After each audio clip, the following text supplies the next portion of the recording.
वेदवर्स में आपका स्वागत है, जहां हम आपको लेकर चलते हैं एक ऐसी यात्रा पर जहां श्लोकों की गूंज में छिपे हैं सृष्टि के रहस्य और कथा के हर मोड़ पर अनुभव होता है परम ब्रह्म का स्पर्श। आज हम प्रस्तुत कर रहे हैं श्री विष्णु पुराण द्वितीय अंश 12वां अध्याय, जिसमें होगा नवग्रहों का वर्णन, लोकों का गहन विवेचन और अंत में होगा एक दिव्य ज्ञान संहार जो जीव को ब्रह्म की ओर उन्मुख करता है।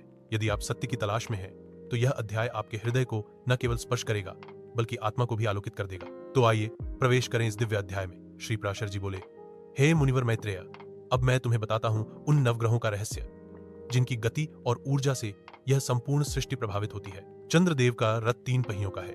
उसमें कुंद कुसुम के समान श्वेतवर्ण 10 घोड़े जुते हैं। वे रथ ध्रुव के आधार पर स्थित है और नक्षत्रों की पथवाली नागवीथि में भ्रमण करता है। चंद्रमा की किरणों में भी सूर्य की भांति घटने बढ़ने का निश्चित क्रम है। इनके घोड़े समुद्र गर्भ से उत्पन्न हुए हैं और एक बार जोते जाने पर एक कल्प तक चलते हैं। जब देवगण चंद्रमा के अमृतमय अंश का पान करते हैं तब सूर्य अपनी किरणों से चंद्रदेव का पुनः पोषण करते हैं, और जब अमावस्या आती है तब चंद्रमा की बची हुई अमृतमयी एक कलामात्रा को पितृगण पान करते हैं और तृप्त होकर 1 मास तक संतुष्ट रहते हैं। अमावस्या के दिन चंद्र की रश्मियां जल में प्रवेश करती हैं, वृक्षों लताओं में निवास करती हैं। इस दिन यदि कोई पत्ता भी तोड़ दे तो वह ब्रह्म हत्या का दोष प्राप्त करता है। अब सुनो, नवग्रहों के रथों का वर्णन। बुध का रथ वायु और अग्निमय तत्वों से बना है और उसमें 8 पिशंगवर्ण घोड़े जुते हैं। शुक्र के रथ में पृथ्वी से उत्पन्न बरूथी, पताका आदि जुड़े हैं। मंगल का रथ पद्मराग मणि के समान अरुण वर्णी 8 घोड़ों से जुड़ा है। बृहस्पति सुवर्ण रथ पर आरूढ़ होकर प्रत्येक राशि में विराजते हैं। शनिदेव विचित्र वर्ण के घोड़ों वाले रथ पर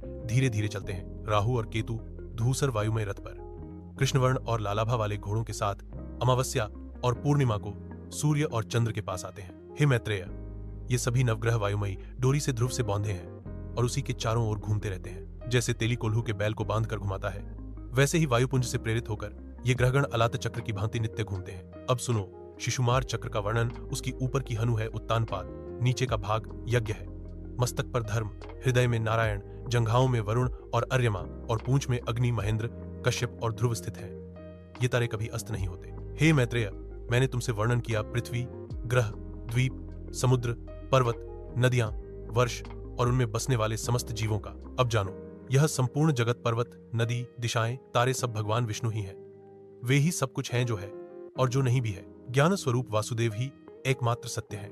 जो कुछ रूप, नाम, आकार, भेद हमें दिखते हैं वे सब विज्ञान का विलास है। हे द्विज, घट, मृत्तिका, चूर्ण सब केवल परिवर्तन है। जो वस्तु बार बार बदलती है उसका कोई स्थायी सत्य नहीं। ज्ञान ही एकमात्र परम सत्य है और वही है वासुदेव परमेश्वर।